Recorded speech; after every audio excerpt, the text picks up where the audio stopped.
মিয়ানমারের সোমবার সংসদ অধিবেশন শুরু হলে সামরিক প্রধান মিন অং প্রেসিডেন্ট পদের জন্য মনোনীত হয়েছেন। এই পদের জন্য মিন অং নির্বাচিত হওয়া প্রায় নিশ্চিত ছিল, কারণ সংসদে তার সঙ্গে এমন দুজন অনুগত ব্যক্তিও মনোনীত হয়েছেন যাদের প্রেসিডেন্ট হওয়ার সম্ভাবনা খুবই কম। 5 বছর আগে একটি সামরিক অভ্যুত্থানের নেতৃত্ব দেওয়ার জন্য অনেক পশ্চিমা দেশ তার উপর নিষেধাজ্ঞা আরোপ করেছে, যা এখনও বহাল আছে। দীর্ঘদিন ধরে চলা গৃহযুদ্ধে হাজার হাজার মানুষ নিহত এবং লাখ লাখ মানুষ বাস্তুচ্যুত হয়েছে। দেশের বিশাল এলাকা সশস্ত্র বিরোধী দলগুলোর নিয়ন্ত্রণে রয়েছে। ডিসেম্বর ও জানুয়ারির মধ্যে অনুষ্ঠিত সামরিক জনতা শান্তির পথ হিসেবে প্রচার করেছে এবং সাধারণ মানুষকে ভোট দেওয়ার আহ্বান জানায়।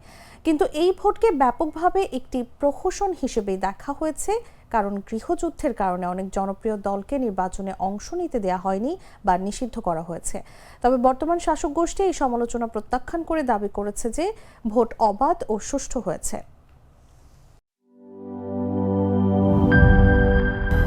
200-র বেশি সার্ভিস ও ফিচারে লেনদেনের সব বিকাশ অ্যাপে সম্ভব।